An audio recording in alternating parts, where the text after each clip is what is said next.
Delta E hub channel પર હું બી Rajpal sir આપનું હાર્દિક સ્વાગત કરું છું. આજે આપણે ચેપ્ટર નંબર 1 ગણ વિશે ભણીશું. ગણ એટલે આપણને ખ્યાલ છે કે અમુક વસ્તુઓનો સમૂહ હોય, જેમ કે લેખકોનો સમૂહ, બેટ્સમેનનો સમૂહ, એવી રીતે ટીચર્સનો સમૂહ, બરાબર છે. તો આમ કેટલા પણ સમૂહો છે અને એવા સમૂહમાંથી અમુક સમૂહ જે છે એને આપણે ગણ કહી શકાય અને અમુક સમૂહને આપણે ગણ ન કહી શકીએ. તો કેવા સમૂહને આપણે ગણ કહી શકીએ? તો એ જાણીએ કે ગણ જેને આપણે સુવ્યાખ્યાયિત રીતે ચોક્કસ રીતે કહી શકીએ કે ભાઈ આ સમૂહ જે છે આ જ હોવો જોઈએ. જેમ કે સુવ્યાખ્યાયિત ભિન્ન વસ્તુઓ કે સંખ્યાઓનો સમૂહ જેને આપણે ગણ કહી શકાય. દાખલા તરીકે કે ધન વાસ્તવિક સંખ્યાઓ. તો ધન વાસ્તવિક સંખ્યાઓ એટલે કે આર પ્લસ ની અંદર જે પણ સંખ્યાઓ આવેલી છે તે પૂર્ણાંક, અપૂર્ણાંક, સમય, અસમય બધી જ. ધારો કે એમ કહું કે પ્રાકૃતિક સંખ્યા, તો પ્રાકૃતિક સંખ્યાઓ પણ નક્કી જ છે બધા માટે. દુનિયાના કોઈ પણ ખૂણામાં જતા રહીએ તો પ્રાકૃતિક સંખ્યા એટલે કે નેચરલ નંબર એના એ જ રહેશે 1 2 3 4 5 6. એટલે સુવ્યાખ્યાયિત છે એમ કહી શકાય.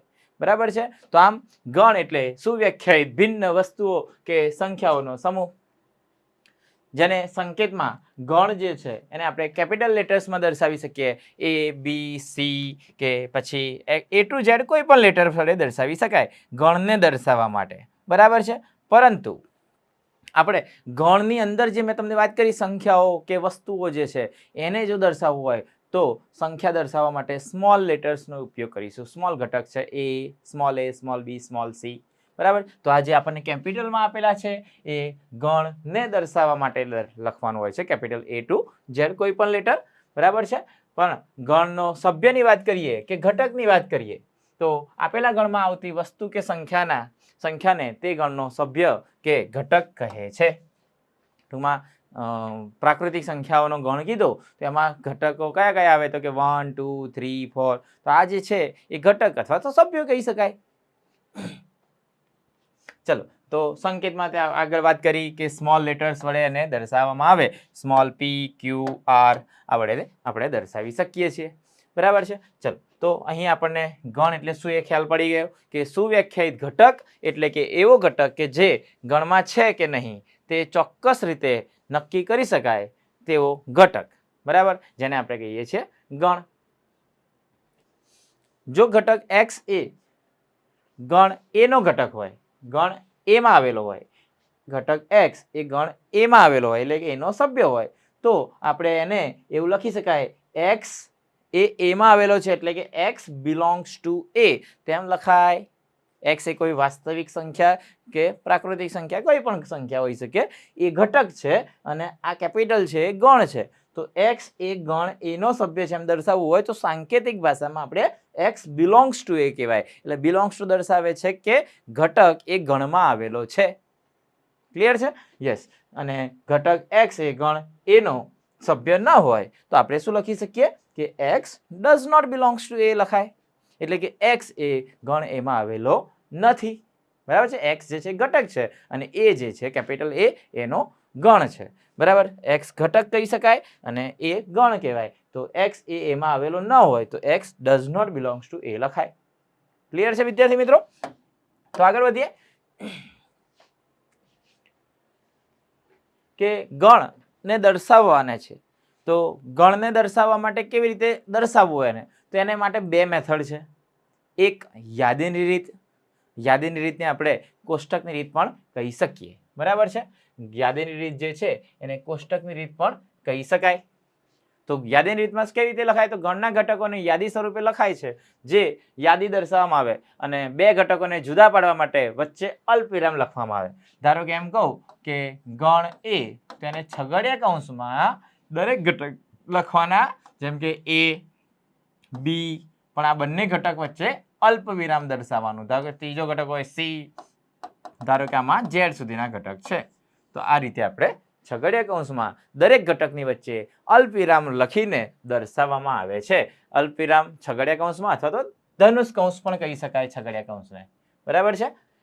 તો આમ ઘટકોના ક્રમનું મહત્વ નથી. અહીંયા આપણે એ બી સી ની જગ્યાએ ઝેડ, એક્સ, એ, બી, કે કોઈ પણ ક્રમમાં આ પદ મૂકી શકાય. એટલે ક્રમનું મહત્વ નથી, ગણ એનો એ જ રહેશે. એ છે તો આ પણ એ જ છે, બરાબર, બંને ગણ એ જ છે. ઘટકો કોઈ પણ ક્રમમાં હોય એ ચાલે, એટલે ક્રમનું મહત્વ નથી. ગુણધર્મની રીત, બીજી રીત છે ગુણધર્મની રીત. તો ક્યારેક આપણે યાદીમાં દર્શાવીએ, ક્યારેક આપણે ગુણધર્મમાં ગણને દર્શાવી શકાય. જેમ કે હું એવું કહું કે ગણ એની અંદર 1 2 3 4 5 6 એમ 6 સુધીની સંખ્યાઓ છે. તેને આપણે ગુણધર્મ દર્શાવવાનું કે આ કેવી સંખ્યાઓ છે, તો x એવી સંખ્યા છે અથવા તો x એવો ઘટક છે કે જ્યાં x બિલોંગ્સ ટુ n, એટલે કે પ્રાકૃતિક સંખ્યા તો છે જ, 1 થી 6 એ પ્રાકૃતિક સંખ્યા છે, પરંતુ x less than 7, less than એટલે 7 થી નાનો છે, 7 થી નાનો, x લેસ ધેન 7, બરાબર છે. તો આમ એ જે મેં તમને વાત કરી કે એ ગણમાં યાદીની રીતે લખીએ તો 1 2 3 4 5 6 સુધીના ઘટકો તેને ગુણધર્મમાં દર્શાવવા હોય વિદ્યાર્થી મિત્રો, તો આપણે x ઘટક એવો દર્શાવવાનો કે જ્યાં x એ પ્રાકૃતિક છે, એટલે કે બિલોંગ્સ ટુ n પણ કહી શકાય અથવા શબ્દોમાં પ્રાકૃતિક પણ લખાય, અને x એ 6 અથવા 6 થી નાનો છે. આ રીતે પણ દર્શાવી શકીએ, અથવા તો સ્ટ્રિક્ટલી લેસ ધેન કરો તો 7 દર્શાવાય, બરાબર છે. તો આ જે આપણે દર્શાવીએ ગુણધર્મની રીત છે, અને પહેલામાં યાદી દર્શાવેલી છે, તો યાદીની અંદર દરેક ઘટક વચ્ચે કોમા દર્શાવવામાં આવે છે. ચલો આગળ વધીએ. તો આમ તમામ ગણના તમામ ઘટકોને એક સામાન્ય ગુણધર્મ ધરાવતો હોય છે, તો તે ગુણધર્મ દ્વારા ગણ વ્યાખ્યાયિત થાય છે, બરાબર છે. તો આમ બે રીતે આપણે ગણને દર્શાવવાની પદ્ધતિઓ છે. દાખલા તરીકે અહીં એક ઉદાહરણ આપેલું છે, તો ઉદાહરણમાં શું છે, તો કે આપેલું છે કે 12ના અવયવોનો ગણ યાદી સ્વરૂપે દર્શાવો. તો 12ના અવયવો કયા કયા વિદ્યાર્થી મિત્રો? તો 12ના અવયવો આપણને ખ્યાલ છે કે 1 2 3 4 6 12. તો આ જે બધા ઘટકો છે એ આ જે ઘટકો લાયા 1 2 3 4 6 અને 12 એ 12ના અવયવો છે, જેને છગડિયા કૌંસમાં અને દરેક ઘટક વચ્ચે કે સંખ્યા વચ્ચે અલ્પવિરામ વડે દર્શાવવાનો. તો આ થયો આપણો યાદીની રીત. ક્લિયર છે? ત્યાર પછી બીજો કોઈ ઉદાહરણ લઈએ કે b બરાબર -101 છે, જેને આપણે ગુણધર્મની રીતે પહેલા આપણે આમાંથી યાદીની રીતે ફેરવ્યો. હવે બીજો શું છે કે યાદીની રીત આપેલી છે ને હવે ગુણધર્મમાં ફેરવવાનો છે. તો ગુણધર્મમાં ફેરવવો હોય તો ગુણધર્મમાં તો એક કરતાં વધારે રીતે ગુણધર્મમાં દર્શાવી શકાય, પરંતુ યાદીની રીતે દર્શાવવું હોય તો ફક્ત એક અને માત્ર એક જ રીત છે. ખાલી એને ક્રમનું મહત્વ નથી, એટલે આડાવડા દર્શાવ ચાલે, પણ ગુણધર્મમાં તમે એકનો એક જે ગણ છે એને ઘણી બધી રીતે દર્શાવી શકાય. જેમ કે અહીં આપણને 3 ઘટક જે આપેલા છે -101, એને આપણે ગુણધર્મમાં દર્શાવવા છે મિત્રો. તો ગુણધર્મમાં દર્શાવવા માટે આપણે એવું લખી શકીએ કે x જ્યાં x³ - x બરાબર 0 નો ઉકેલ, જ્યાં x is belongs to r, બરાબર છે. એટલે કે x³ - x બરાબર 0 નો આપણે ઉકેલ મેળવો. તો x બંનેમાંથી કોમન કાઢતા આપણને x² - 1 બરાબર 0 મળે. તો બે પદોનો ગુણાકાર 0 હોવા માટે કાં તો પહેલું પદ 0 હોય અથવા બીજું પદ, પણ બીજું પદ 0 હોય તો x² બરાબર 1 મળે. તો આમ x બરાબર +or-1. તો આમ 0 +1 અને -1 એ 3 એના ઉકેલ મળે છે વિદ્યાર્થી મિત્રો. ક્લિયર છે? તો આમ પહેલી રીત આ છે કે x જ્યાં x³ - x બરાબર 0 અને x બિલોંગ્સ ટુ r નો ઉકેલ એ પણ ગુણધર્મ રીતે દર્શાવી શકાય -101 ને. તથા બીજી રીતે દર્શાવવું તો આ કેમ ના લખીએ કે b બરાબર x જ્યાં x બિલોંગ્સ ટુ z, એટલે કે પૂર્ણાંક સંખ્યા, z જે પૂર્ણાંક સંખ્યાનો ગણ છે, અને પૂર્ણાંક સંખ્યામાં માનાંક x less than equal to 1 દર્શાવો. તો 1 થી નાની અથવા 1, બરાબર, 1 અને 1 થી નાની, પરંતુ -1 અને -1 થી મોટી. મોડ x ની અંદર તમે કિંમત મૂકો, ધારો કે -1 નો માનાંક +1, તો 1 એ 1 જેટલા છે, 0 મૂકો તો 0 એ 1 કરતાં નાના છે, અને +1 મૂકો તો 1 એ 1 જેટલા છે જ. ક્લિયર છે? તો માનાંક જે છે એમાં એવું હોય કે માનાંકની અંદર જે કંઈ કિંમત દર્શાવો છો એ માનાંકની બહાર કાઢવામાં આવે તો પ્લસ કરવામાં આવે છે. તો આમ આપણે યાદીની રીતે તો એક જ રીત દર્શાવાય, પરંતુ ગુણધર્મમાં એક કરતાં વધારે રીતે આપણે દર્શાવી શકીએ છીએ વિદ્યાર્થી મિત્રો.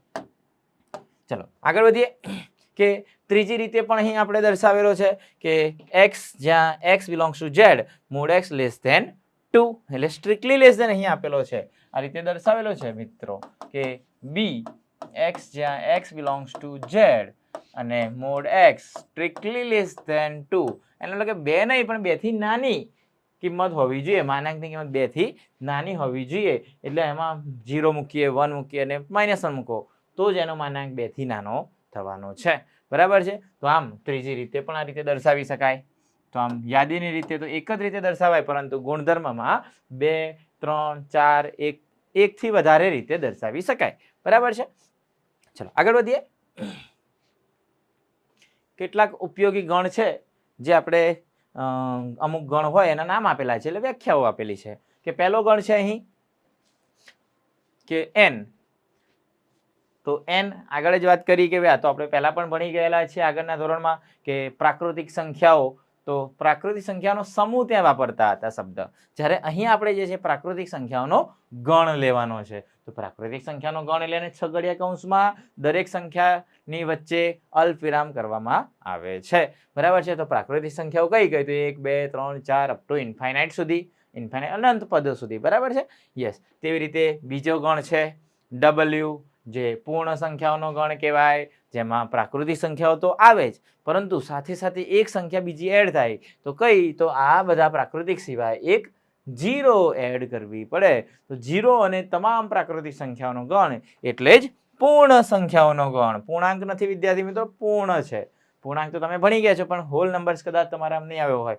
હોલ નંબર્સ માટે આપણે W યુઝ કરીએ છીએ. નેચરલ નંબર છે એટલે પ્રાકૃતિક આપણે નેચરલ કહેવાય એટલે n વડે દર્શાવાય. બરાબર છે. ત્યાર પછી આવે છે વિદ્યાર્થી મિત્રો પૂર્ણાંક સંખ્યાઓનો ગણ, જેને આપણે કેપિટલ Z વડે દર્શાવતા હોઈએ છીએ. જનરલી આ રીતે દર્શાવાય, બાકી કોઈ પણ લેટર્સ કરીને એનું નામ આપી દો તો ચાલે. ક્લિયર છે. તો આમ તમામ પૂર્ણાંક સંખ્યાઓનો ગણ, તો પૂર્ણાંક સંખ્યાઓ એટલે કે ધન પ્રાકૃતિક સંખ્યા, ઋણ સંખ્યાઓ અને પૂર્ણાંક સંખ્યાઓ અને 0. બરાબર છે. એટલે પૂર્ણાંક સંખ્યાઓમાં ધન, ઋણ અને 0 લેવામાં આવે છે. ક્લિયર છે. ચલો આગળ વધીએ કે Z+. આ કદાચ તમારા માટે કંઈક નવું આવ્યું કે Z+. તો ખરેખર જોવા જાવ તો Z+ ને આપણે પ્રાકૃતિક સંખ્યા જ કહીશું, કારણ કે Z++ એટલે ધન સંખ્યાઓ, અને ઝેડમાં જે ધન સંખ્યાઓ આવેલી હોય તે 0 એ ધન કે ઋણ નથી, એટલે 0 ના એડ કરી શકાય. તો આમ 1 થી લઈને અનંત પદ સુધી એટલે કે Z+ ને આપણે ધન પૂર્ણાંક સંખ્યાનો ગણ કહેવાય. તેવી રીતે વિદ્યાર્થી મિત્રો Z- હોય તો એને ઋણ પૂર્ણાંક સંખ્યાઓનો ગણ, એટલે કે ઝેડમાં જે ઋણ સંખ્યાઓ પૂર્ણાંક છે, ઋણમાં આપેલી છે પૂર્ણાંક સંખ્યાઓ તે. બરાબર છે. ત્યાર પછી આપણે લઈએ Q. તો Q તો બધા જ વિદ્યાર્થી મિત્રો જાણો છો, રેશનલ નંબર, સમય સંખ્યાઓનો ગણ. યસ, સમય સંખ્યાઓનો ગણ Q વડે દર્શાવવામાં આવે છે. તો Q ને આપણે ગુણધર્મની રીતે દર્શાવી શકીએ, કેમ કે યાદીમાં દર્શાવો ને તો પોઈન્ટમાં ને એવી બધી ઘણી બધી અનંત સંખ્યાઓ મળે જે આપણે પ્રોપર રીતે દર્શાવી શકતા નથી, એટલે આપણે એને ગુણધર્મમાં દર્શાવીએ. બરાબર. તો આમ Q બરાબર એવી x ની સંખ્યા કે જે P ભાગ્યા Q સ્વરૂપ હોય, જેમાં PQ જે છે પૂર્ણાંક હોવો જોઈએ, પણ છેદ જો 0 થાય તો સંખ્યા વ્યાખ્યાયિત બનતી નથી, માટે Q જે છે 0 ન હોવો જોઈએ. બરાબર છે. તો આ બધું પણ આપણે 10મા ધોરણમાં શીખી જ ગયા છીએ. ત્યાં સંખ્યામાં હતું ને અહીંયા આપણે ગણ તરીકે દર્શાવેલો છે. તો P ભાગ્યા Q સ્વરૂપ યાદ રાખવાનું સમય સંખ્યા માટે. બરાબર છે. તો સમય સિવાય કઈ સંખ્યા જે વધી કે જેના લીધે આપણે R ગણની શોધ કરવી પડી? તો સમય સિવાય અમુક સંખ્યા એવી છે જેનું વર્ગમૂળ નીકળી નથી શકતું, જેમ કે √2, √3, √5, √7. તો આ બધી જે સંખ્યાઓ છે એ અસમય છે, જે Qમાં આવે નહીં. બરાબર છે. આવૃત અને અનાવૃત જે પ્રકારની અપૂર્ણાંક સંખ્યાઓ હોય છે, જે Qમાં અમુક હોય છે, જે √2 જેવી કિંમત છે એ Qમાં મળે નહીં. માટે આપણે અસમય સંખ્યાઓ માટે બીજો એક નવા ગણની શોધ કરી, જે છે વાસ્તવિક સંખ્યા. વાસ્તવિક સંખ્યાના ગણને આપણે R વડે દર્શાવવામાં આવે છે, કારણ કે તેનું નામ રિયલ નંબર છે, રિયલનો R. બરાબર છે. તો તમામ વાસ્તવિક સંખ્યાનો ગણ જેમાં સમય અને અસમય સંખ્યાઓનો સમાવેશ કરવામાં આવે છે. બરાબર છે. ઓકે, આગળ વધીએ. R+. તો R+ એટલે તમામ ધન વાસ્તવિક સંખ્યાઓ. તો શું જેમ Z+ એટલે પ્રાકૃતિક સંખ્યાઓ લખાય, તો R+ એટલે પ્રાકૃતિક લખાય? ના લખાય. કેમ? કેમ કે આની અંદર R+ માં તો +√2 જે n ગણમાં આવેલો નથી, પરંતુ R+ માં આવેલો હોય. √3 એ R+ માં છે, પરંતુ n માં નથી, એટલે આપણે R+ ને n લખાય નહીં, W લખાય નહીં, ઝેડ લખાય નહીં. બરાબર છે. તો આમ આર પ્લસ તમામ ધન વાસ્તવિક સંખ્યાઓનો ગણ, જેમાં પૂર્ણાંક ને પૂર્ણાંક બધી હોય ખરા, પણ એમાં ધન સંખ્યાઓ જ લેવામાં આવે. ઋણવાળી સંખ્યા અંદર હોય નહીં, 0 ન હોય. બરાબર, 0 ધન કે ઋણ નથી એટલે આમાં લેવાની નહીં. તો આમ એને દર્શાવવા માટે ગુણધર્મ દર્શાવું તો x belongs two r, x એવો ઘટક છે જે r માંથી છે અને x 0 કરતા મોટો છે એમ પણ દર્શાવી શકાય. ક્લિયર છે? આગળ વધીએ તો r માઇનસ, તો r માઇનસ જેમ r પ્લસ એટલે ધન વાસ્તવિક સંખ્યાઓ, તો r માઇનસ એટલે ઋણ વાસ્તવિક સંખ્યાઓ, એટલે કે x જે છે 0 કરતા નાની કોઈ પણ ઋણ સંખ્યાઓ હોઈ શકે, સમય અસમય બધી જ, પરંતુ ઋણ જ. બરાબર છે. ચલો આગળ વધીએ કે ગણના પ્રકાર, જેમાં પહેલો ગણ છે ખાલી ગણ, જેને આપણે રિક્ત ગણ પણ કહી શકાય.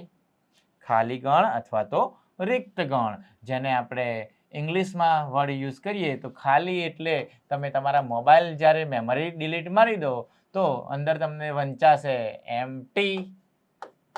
એમ્પ્ટી સેટ, વોઇડ સેટ પણ કહી શકાય, નલ એટલે પણ ખાલી. બરાબર છે. તો આમ ઘણા બધા રીતે ખાલી ગણને દર્શાવી શકાય. આપણે ગુજરાતીમાં રિક્ત અને ખાલી તો યાદ રાખવાનો જ છે. બરાબર છે. પરંતુ સાથે સાથે ખાલી ગણને ફાઈ વડે દર્શાવાય અથવા ગણને કઈ ઘટક અંદર મૂકવાનો નહીં, એટલે આ બધું ખાલી જ કહેવાય, અંદર કઈ છે જ નહીં. બરાબર છે. જેમાં કઈ ના હોય ગણમાં, એવા ઘટક જેવા ગણને આપણે ખાલી ગણ કહીએ છીએ. ક્લિયર છે? તો વ્યાખ્યા આપેલી છે કે જે ગણમાં એક પણ ઘટક ન હોય તે ગણને ખાલી ગણ અથવા તો રિક્ત ગણ કહેવાય. વોઇડ સેટ કહી શકાય. ગણ એટલે કે સેટ. ક્લિયર છે? ચલો આગળ વધીએ કે બીજો ગણ છે સંકેતમાં, સોરી આ જ ગણની વાત છે કે ખાલી ગણ, તો ખાલી ગણને મેં આગળ વાત કરી ને કે અહીં ફાઈ વડે દર્શાવવામાં આવે, તો આ ફાઈ છે આ રીતે દર્શાવીશું, અથવા તો છગડિયા કૌંસને ખાલી રાખવાનો. નેક્સ્ટ કે જો ગણ એ ખાલી ગણ ન હોય તો A does not equal to empty. Empty એટલે ફાઈ. આ જે શબ્દ છે આને આપણે શું વંચાય? ફાઈ. ઓકે, ફાઈ એટલે જ ખાલી, એટલે બંને રીતે દર્શાવી શકાય. આ ફાઈ અથવા તો ખાલી ગણ, છગડિયા કૌંસમાં કંઈ દર્શાવવાનું નહીં. ક્લિયર? તો આમ જો ગણ એ ખાલી ગણ ન હોય તો એને ફાઈ ન દર્શાવાય, એટલે A does not equal to phi. Okay, yes. તો આ વડે દર્શાવાય. જો ગણ એ ખાલી ગણ ન હોય તો એને અરિક્ત ગણ કહેવાય. રિક્ત એટલે ખાલી, તો ખાલી ના હોય એને શું કહેવાય? અરિક્ત ગણ કહીશું. અરિક્ત, રિક્ત એટલે ખાલી થાય. યાદ રાખી લો, કોઈ પણ એક જ વર્ડ, કાં તો રિક્ત યાદ રાખો કાં તો અરિક્ત. અરિક્ત એટલે ભરેલો, ખાલી ના હોય તેવો. તો શાંત ગણની વાત કરીએ કે ભાઈ શાંત ગણ કોને કહેવાય? તો જે ગણની અંદર સભ્યોની સંખ્યા કે ઘટકોની સંખ્યા નિશ્ચિત હોય, ચોક્કસ હોય, ગણી શકાય તેવી હોય, તેવા ગણને આપણે શાંત ગણ કહેવાય. તોફાની નહીં. બરાબર? તોફાન કરતા હોય કે ના કરતા એવા શાંત નહીં, પરંતુ જે ગણમાં ખાલી ગણ હોય અથવા જે ગણના ઘટકોની સંખ્યા નિશ્ચિત પૂર્ણાંક સંખ્યા હોય કે ગણી શકાય એવી હોય શોર્ટમાં, તેવા ગણને આપણે શાંત ગણ કહીએ છીએ. તો શાંત ગણ ના હોય તેવા ગણને, શાંત ગણ ના હોય એટલે નિશ્ચિત સંખ્યા ના હોય, નિશ્ચિત ના હોય એટલે કે ગણી ના શકાય, અને ના ગણી શકાય તો એ અનંત ગણ કહેવાય. બરાબર? તો શાંત ગણ ના હોય તેવા ગણને આપણે અનંત ગણ કહીએ છીએ. તો જે ગણમાં અરિક્ત હોય, અરિક્ત એટલે ભરેલો, અને ઘટકોની સંખ્યા નિશ્ચિત પૂર્ણાંક સંખ્યા ન હોય તેવા ગણને આપણે અનંત ગણ કહીએ છીએ. બરાબર છે?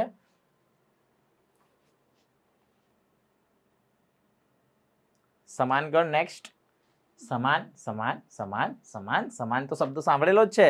સમાન એટલે કે બે ગણ એવા લેવાના કે જેમાં ધારો કે બે ગણ અહીંયા છે એ અને બી, તેમાં ઘટકો યથાર્થ રીતે સમાન હોય. યથાર્થ રીતે એટલે ભલે ને ક્રમનું મહત્વ ના હોય, અથવા બે શબ્દ ગણ લખેલા છે એક્સ, પેલો આગળ આપણે લખ્યા હતા જ કે એક્સ, જ્યાં x less than 6, x belongs to N.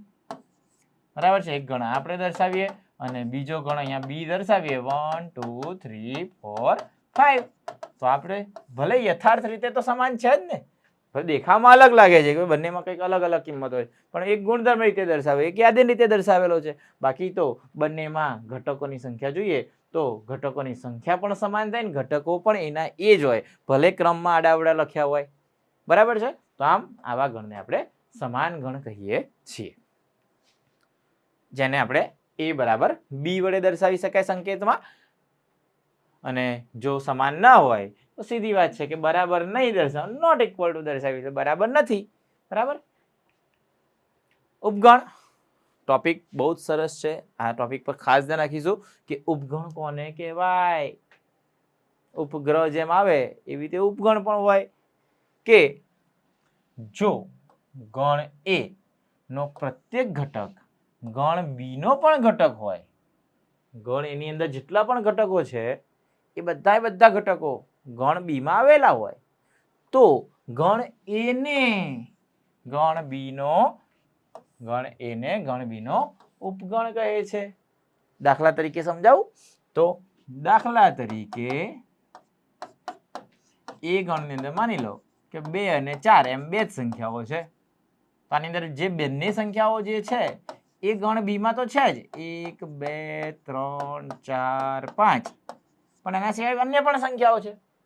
તો આમ ગણ એને તમામ ઘટકો અહીં લખ્યું છે ને, ગણ એનો પ્રત્યેક ઘટક 2 એમાં છે કે હા, 4 તો કે આમાં છે હા, તો પ્રત્યેક ઘટક ગણ બી નો પણ ઘટક હોય તો એ બી નો ઉપગણ છે તેમ કહેવાય. તો બી એનો ઉપગણ નથી, કારણ કે બી માં 1 છે જે એ માં આવેલો નથી, માટે બી એનો ઉપગણ છે એમ કહેવાય નહીં, પરંતુ એ બી નો ઉપગણ છે તેમ કહી શકાય. તો જેને સંકેતમાં આપણે એ ઉપગણ બી આ રીતે દર્શાવીશું. એ સબસેટ ઇંગ્લિશ વર્ડ છે સબસેટ, તો જનરલી બધા એ સબસેટ બી યાદ રાખતા હોય છે, બાકી એ બી નો ઉપગણ છે એમ પણ કહી શકાય. એ ઉપગણ બી વંચાયા રીતે પણ એ ઉપગણ બી અથવા તો એ સબસેટ બી, અથવા એવું પણ કહેવાય કે ગણ એ ગણ બી નો ઉપગણ છે. જ્યારે બીજું જે છે ઉપગણ ન હોય તો એ ડઝ નોટ સબસેટ બી કરે દર્શાવી શકાય. એ ડઝ નોટ સબસેટ બી, એ બી નો ઉપગણ નથી. જો ના હોય તો આ રીતે દર્શાવવાનું, હોય તો આ રીતે દર્શાવવાનું.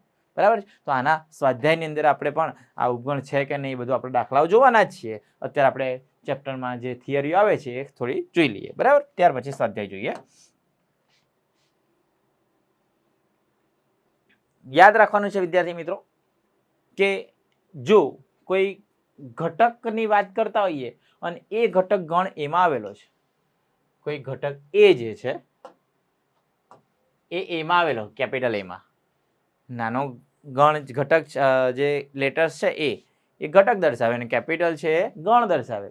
એ એમાં આવેલો હોય અને આગળ જોતા ખબર પડે એ તો બી માં પણ છે, એટલે દરેક ઘટક બી માં આવેલો હોય તો એ બી નો ઉપગણ છે આમ દર્શાવાય. બરાબર. સાંકેતિક ભાષામાં આ રીતે યાદ રાખીશું. A belongs to A implies A is belongs to B, therefore A is subset of B. હે ને? તો આ સાંકેતિક ભાષા યાદ રાખીશું. અને આનાથી ઉલટું એટલે પ્રતીપની વાત કરીએ, હે ને? પાયથાગોરસનો જેમ પ્રતીપ વિધેય હતો ને તેવી રીતે અહીં પ્રતીપ છે કે જો એ તો થાય તો એ જો થાય, કે ઉલટું આપે કે એ સબસેટ બી હોય એટલે એ બી નો ઉપગણ હોય. વિદ્યાર્થી મિત્રો તો પણ આનું વ્યસ્ત રીતે લખી શકાય કે x belongs to A implies x is belongs to B પણ થાય. બરાબર છે. એટલે એ ઉપગણ બી હોય તો આ પણ આ દર્શાવાય ને આ હોય તો એ સબસેટ બી પણ દર્શાવી શકીએ. આ એટલું યાદ રાખવાનું છે. ક્યાંક ને ક્યાંક JEE-માં પણ આવું કામ આવવાનું છે આને ઉકેલવા માટે. બીજી વાત કે જો ગણ એનો કોઈ ઘટક ગણ બીમાં ન હોય, કોઈ એક પણ ઘટકની વાત કરતા હોય ગણ એમાંથી, એ કોઈ પણ એક ઘટક પણ જો ગણ બીમાં ન આવેલો હોય તો એ બી નો ઉપગણ નથી, એમ જ કહીશું. બરાબર. એ બી નો ઉપગણ નથી. દાખલા તરીકે a બરાબર 1 2 3 4 અને b બરાબર 1 2 3 5, તો a ના તમામ ઘટકો b માં નથી. 4 a માં છે પણ b માં નથી, એટલે કોઈ પણ એક ઘટક બાકી રહી જાય ને તો એ બી નો ઉપગણ નથી તેમ કહીશું. બરાબર. તમામ ઘટકો જો ગણ એમાં એના તમામ ઘટકો ગણ બી માં આવેલા હોય તો જ આપણે એ સબસેટ બી કહેવાય. બાકી કોઈ પણ એક ઘટક પણ બાકી રહી જાય તો એ બી નો ઉપગણ નથી એમ કહેવાય. એ ડઝ નોટ સબસેટ બી તરીકે લખીશું. ચલો આગળ વધીએ કે એ સબસેટ બી અને બી સબસેટ એ હોય, એ સબસેટ બી અને બી સબસેટ એ હોય તો અને તો જ એ બરાબર બી એમ બે ગણ સમાન થાય. તો અને તો જ એટલે ભાર મૂકવામાં આવે છે કે આવું હોય તો જ આપણે એ બરાબર બી છે એમ કહી શકાય, બાકી એ અને બી સમાન થાય નહીં. બેમાંથી એ સબસેટ બી હોય તો એ બરાબર બી લખાય નહીં, બી સબસેટ એ હોય તો એ બરાબર બી ના લખાય. પણ આ બંને હોય ને તો 100% એ બરાબર બી જ થાય. અને તોનો મતલબ કે જો તો જો, એટલે બંને બાજુ બરાબર છે. જેમ કે અહીં આપણે દર્શાવેલું છે કે સંકેતમાં એ સબસેટ બી અને બી સબસેટ એ ડબલ ઇમ્પ્લાઇઝ, તો અને તો જ ને આપણે ડબલ ઇમ્પ્લાઇઝ તરીકે લખાય એ બરાબર બી.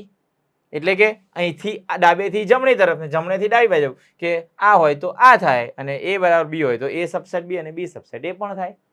ક્લિયર? તો બંને બાજુની ક્રિયા દર્શાવે છે. જેમ કે જે અહીં આપણે ડબલ ઇમ્પ્લાઇઝ છે એને આપણે ગણિતની ભાષામાં એવું કહી શકાય, ગુજરાતીમાં દ્વિપ્રેરણ, દ્વિપ્રેરણ એમ કહેવાય. અને એક જ બાજુ હોય તો પ્રેરણ કહીશું, બંને બાજુ હોય તો દ્વિપ્રેરણ કહેવાય. તો આમ દ્વિપ્રેરણ દર્શાવે જો હોય તો અને તો જ બી થાય. બરાબર છે? તો આમ આ ડબલ ઇમ્પ્લાઇઝ જે છે એને દ્વિપ્રેરણ કહીશું, જેને તો અને તો જ વંચાય છે. બરાબર છે? અથવા તો દ્વિપ્રેરણ પણ વાંચી શકાય. બરાબર? આગળ વધીએ કે આ જે દ્વિપ્રેરણ છે એને શું કહેવામાં આવે? તો પહેલો ભાગ આમ કહે કે એ સબસેટ બી, અહીંથી આપણે ઊંધો દર્શાવ્યું છે કે જો એ બરાબર બી તો એ સબસેટ બી અને બી સબસેટ એ થાય. જ્યારે બીજો ભાગ શું કહે છે કે એ સબસેટ બી અને બી સબસેટ એ હોય તો એ બરાબર બી થાય. એટલે તો અને તો જનો મતલબ ડાબેથી જમણે અને જમણેથી ડાબે એમ બંને બાજુ દર્શાવી શકાય.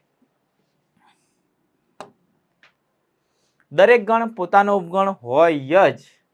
જેમ કે એ ના તમામ ઘટકો ગણ એમાં તો આવેલા જ હોય ને, બી ના તમામ ઘટકો બીમાં આવેલા જ હોય. બરાબર છે? તો ગણ પોતે પોતાનો ઉપગણ તો હોય જ, એટલે આપણે એ સબસેટ એ લખાય, બી સબસેટ બી લખાય, એક્સ સબસેટ એક્સ લખાય, ખાલી ગણ સબસેટ ખાલી ગણ લખાય. ખાલી ગણ એટલે કે phi, phi is subset of phi. બરાબર છે? તો દરેક ગણ પોતાનો ઉપગણ હોય જ. ખાલી ગણ દરેક ગણનો ઉપગણ હોય જ. યસ, ખાલી ગણ પોતાનો તો ઉપગણ રહેવાનો આગળના વાક્ય પરથી કે ભાઈ ગણ દરેક ગણ પોતાનો ઉપગણ હોય એટલે એ સબસેટ એ તો ફાઈ સબસેટ ફાઈ. પણ ફાઈ તો કોઈ પણ ગણ લઈ લઈએ, દુનિયાના કોઈ પણ છેડામાંથી એક ગણ લાવવામાં આવે સુવ્યાખ્યાયિત હોય એને આપણે ગણ કહીએ છીએ. બરાબર? સુવ્યાખ્યાયિત સમૂહના સભ્યોને સમૂહ જે છે એને જ આપણે ગણ કહીએ છીએ. અને એ જે ગણ છે એ કોઈ પણ ગણ લાવવામાં આવે તો એ ફાઈ માટે ફાઈના અંદર કોઈ ઘટક નથી, એ દરેકના અંદર છે એમ કહી શકાય. બરાબર છે? એટલે ફાઈ જે છે દરેકે દરેક ગણનો ઉપગણ છે તેમ કહી શકાય. આગળ વધીએ કે આરના ઉપગણો કયા કયા હોય? આર એટલે વાસ્તવિક સંખ્યા, રિયલ નંબર્સ. તેના ઉપગણો કેટલા મળે અને કયા કયા મળે? તો આમ તો ઘણા બધા મળે, પણ એમાં જે આપણે જાણીએ છીએ એમાંના કંઈક ઉપગણો લેવામાં આવે છે કે એન ના તમામ ઘટકો આરમાં આવેલા છે, ઝેડના પણ તમામ ઘટકો એટલે પૂર્ણાંક સંખ્યાના તમામ ઘટકો આરમાં આવેલા છે. એમ ડબલ્યુ પણ લઈ શકાય, ડબલ્યુ સબસેટ આર, હોલ નંબર્સના પણ તમામ ઘટકો આરમાં આવેલા છે. એમ ઘણા બધા મળે. બરાબર? તો આરના ઘણા બધા ઉપગણો મળી શકે છે, પરંતુ આમાં 5 જેવા જે મેં અત્યારે દર્શાવ્યા. બરાબર છે? 4 હતા, એન, ઝેડ, ક્યુ અને આર પોતે પણ પોતાનો ઉપગણ હોય જ. જેમાં અમુક ઉપગણ જે છે ઉચિત હોઈ શકે, અમુક ઉપગણ અનુચિત હોઈ શકે. બરાબર? તો ઉચિત ઉપગણ કોને કહેવાય? તો ઉચિત ઉપગણ એટલે કે જો ગણ એ અને બી માટેની વાત કરી હોય, જેમાં ગણ એ બી નો ઉપગણ હોય એટલે એના તમામ ઘટકો બી માં આવેલા હોય તો ગણ એ ને આપણે બી નો ઉચિત ઉપગણ કહેવાય છે. એ સબસેટ બી હોય, પહેલો જે હોય ને એ સબસેટ બી માં પહેલો એ ને આપણે ઉચિત ઉપગણ કહેવાય. જ્યારે બી ને આપણે શું કહીએ છીએ? જો તો જે બી જે છે એને આપણે અધિગણ કહીએ છીએ. બરાબર છે? તો ગણ એ ગણ બી નો ઉચિત ઉપગણ હોય તો ગણ બી ને ગણ એ નો અધિગણ કહે છે. બરાબર છે? તો થિયરિકલ ચેપ્ટર છે, પરંતુ જાણવા જેવું ચેપ્ટર છે, આ આવડવું જોઈએ, તો જ આના પછીનું બીજા નંબરનું ચેપ્ટર પણ સંબંધ અને વિધેયમાં બરાબર ખ્યાલ પડશે. એટલે દરેક વિદ્યાર્થી મિત્રો આપણો આ વિડીયો ખાસ રિવિઝન સાથે બે વાર જોવાનો અને નોટ પેન પણ જોડે રાખીને એને ગણવાનું રહેશે. બરાબર છે. તો જે એ સબસેટ બી હોય એમાં એને આપણે ઉચિત ઉપગણ કહીએ છીએ, જ્યારે બી ને અધિગણ કહેવામાં આવે છે. બરાબર. તો આગળ વધીએ કે 6 નંબરમાં એવું છે કે ખાલી ગણને એક પણ ઉચિત ઉપગણ નથી. કેમ કે ખાલી ગણને શું થાય કે 5 ઇઝ સબસેટ ઓફ 5. તો 5 પોતે એ અનુચિત છે એટલે ઉચિત નથી. માટે આપણે એવું કહેવાય કે ખાલી ગણને એક પણ ઉચિત ઉપગણ નથી.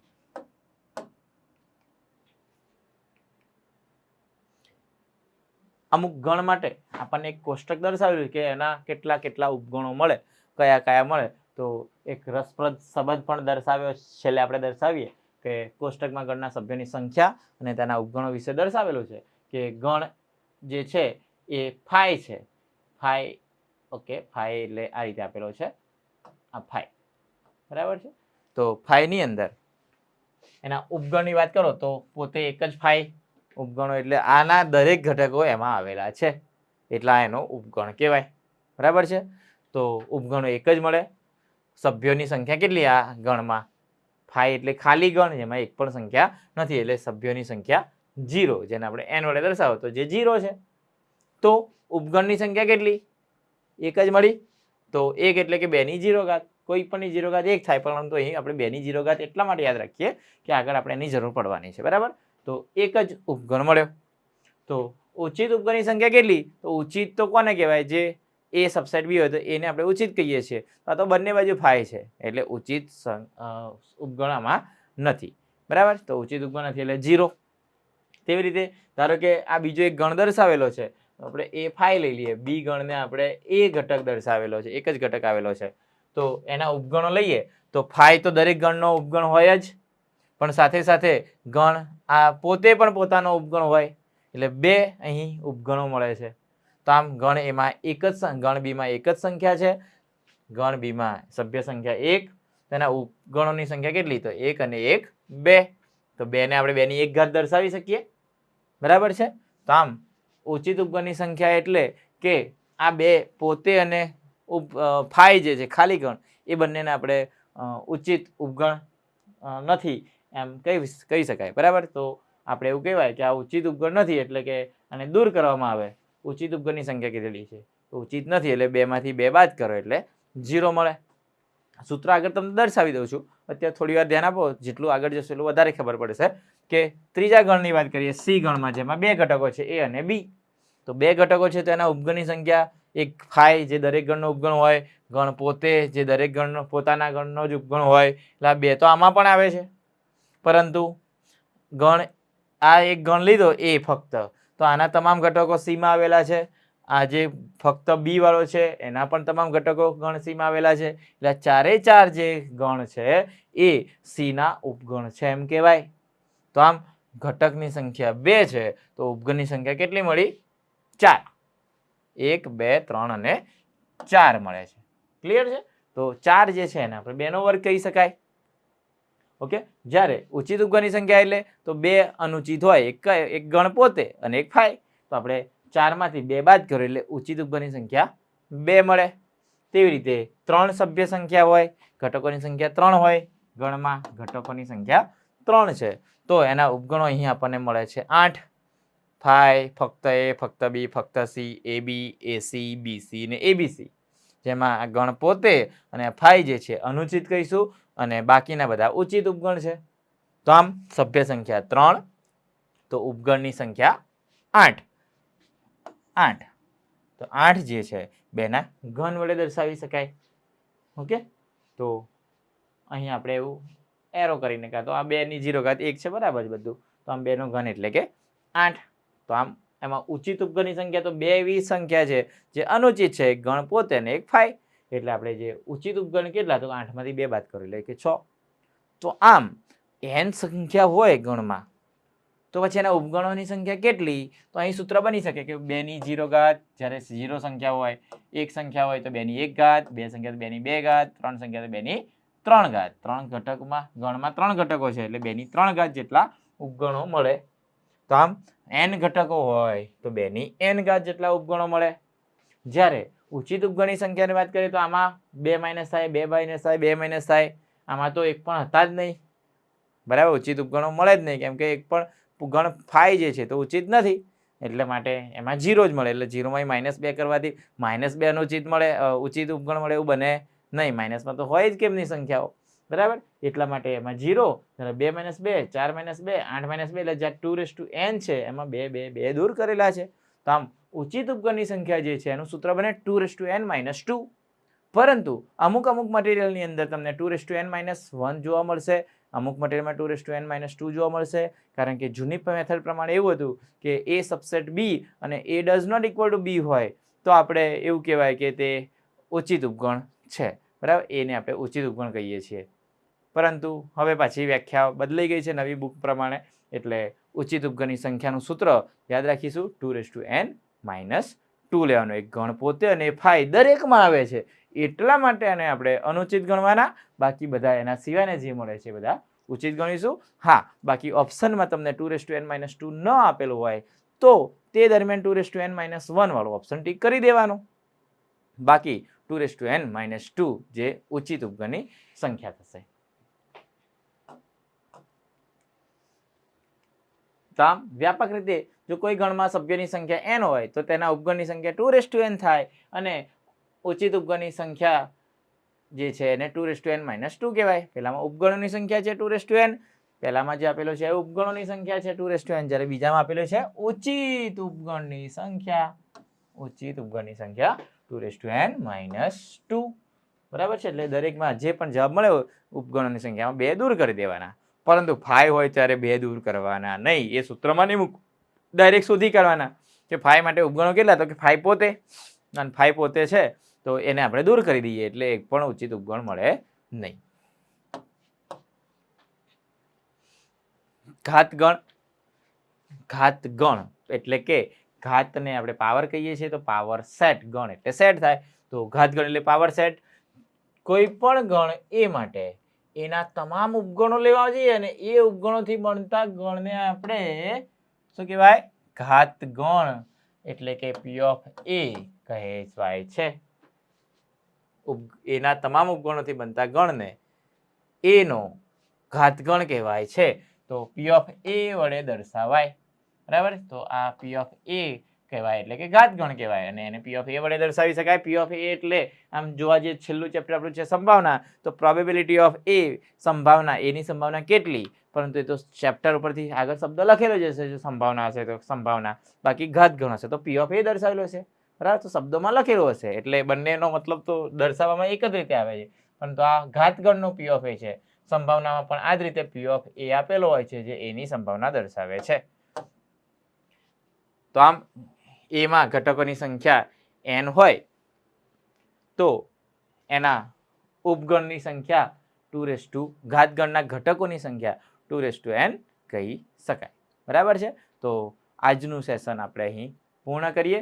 બાકીની થિયરી અને દાખલા પણ આપણને આ જ ચેનલ ઉપર આપણી ડેલ્ટા ઈ હબ ચેનલ પર તમને જોવા મળવાની છે. બરાબર છે. જય હિન્દ, જય ભારત.